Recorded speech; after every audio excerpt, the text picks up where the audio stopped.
So now we want to apply this new revelation that we have, which is to use the adiabatic legs. And so let's apply our new relationship between temperature and volume to leg 2, adiabatic leg.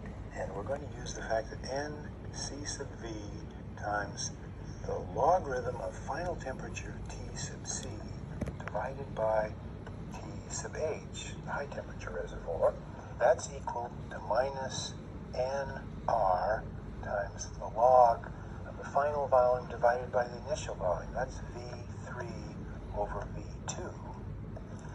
And we're just going to recognize that we can invert the sign by flipping the ratio in the natural log. So that gives us minus nc sub v log of T hot over T cold. And you'll see in just a moment why we did that. Okay, so now let's go after leg 4 and see what it can tell us. In leg 4, we've got nc sub v logarithm of the high temperature divided by the low temperature reservoir, and that's equal to minus nr log of v1 over v4. Now let's write nc sub v log T hot over T cold, and that's equal to nr log v4 over v1, because we can invert the volumes and switch the sign on the natural logarithm, and that is equal to nr log v3 over v2. Well, that's interesting. That immediately allows us to write that v4 over v1 is identically equal to v3 over v2. Now, let's come back to our Carnot efficiency. We had that the efficiency is equal to T hot times the natural log of v2 over v1 plus the log multiplied by the low temperature reservoir Tc, the log of v4 over v3 divided by the product of the high temperature times the log of v2 over v1.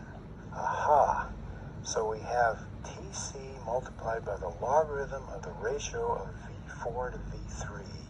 Well, v4 over v3 is equal to v1 over v2. So that simply means that if I insert that, it inverts the sign, and I have T hot, the log of v2 over v1, minus the temperature of the cold reservoir times log of v2 over v1 divided by T hot times log of v2 over v1. And now I inspect this v2 over v1 in each case, and that means I can cancel the natural logarithm, and I have the final result that the Carnot efficiency is equal to T hot, the temperature at which heat was added to the heat engine, minus the temperature of the exhaust divided by the temperature of the high temperature reservoir.